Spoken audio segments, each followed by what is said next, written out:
Hi, I'm joined today by Judith Dyson.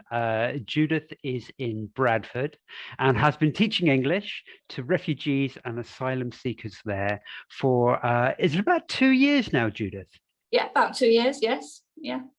That's great. So let's jump right in. Where's a good place to start with English classes? What did you do, if you can think back, maybe 2 years in your very, very first lesson?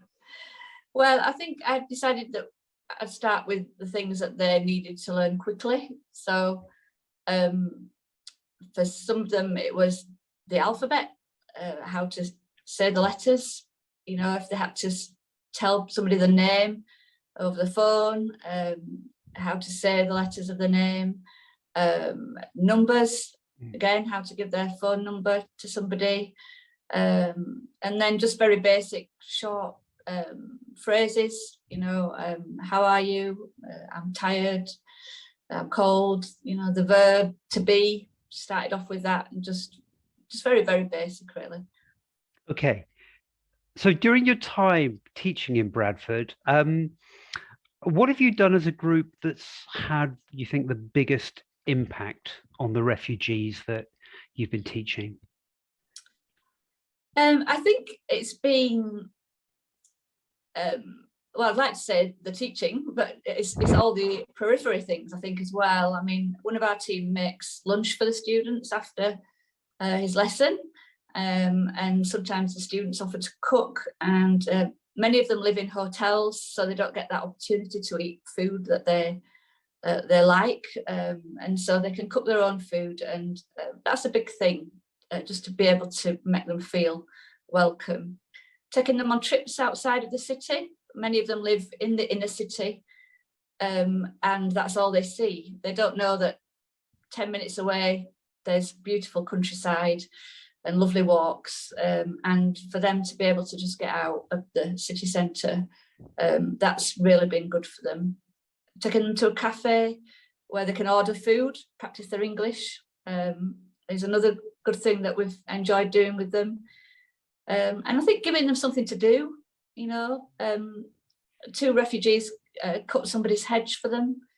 They can feel useless. Often they want to have the opportunity to help others, and just little things helps them mentally, I think, and helps them with their self-worth as well. That's, yeah, wow.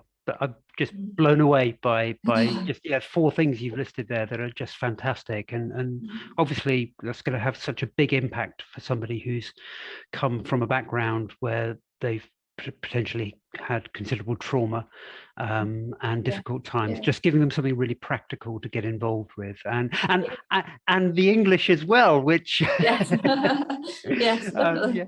So just thinking about back to the English side of things, what do refugees typically need help with when they first come to you for classes? I think they need to learn English, but in a place where they feel safe.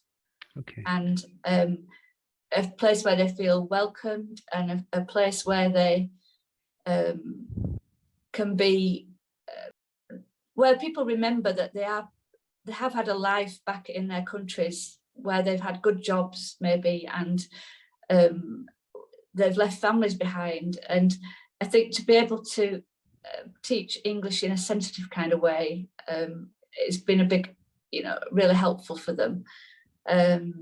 Somewhere to go, someone to give them a purpose, something to get up for, and to be able to learn English at their level, whether it's beginner or intermediate. Thank you. That's really useful and really good to know. I'm just going to ask you one more question, if that's okay. Looking back 2 years ago, when you first started out, what advice would you give to yourself back then? Just somebody starting out to being able to offer English to a refugee. I think small things can have a big impact. They don't want polished lessons. They want someone who cares for them, someone who we can laugh together. We can have fun teaching them English. And even if it's difficult, not to be afraid, to give them confidence just to start speaking. And if it's really difficult, then use Google Translate. Yeah, use all the apps that are available to us. Yeah, sorry. Yes. But making that communication is just so helpful, isn't it? And It is, yeah, yeah. yeah, and just stepping out over into offering that opportunity for them to express themselves and build that relationship is Yeah. been, and it sounds like that's what you've been doing, which is Yeah, wonderful. and you see them blossom and Mm, grow in their confidence, even just in little ways. It's just really good. Yeah. Just one final question, if I may, an additional question. You started out with a small group of refugees, and that was before lockdown, wasn't it? Before COVID. Yes. How many typically are you meeting and engaging with now? Altogether, probably about maybe 20 to 30.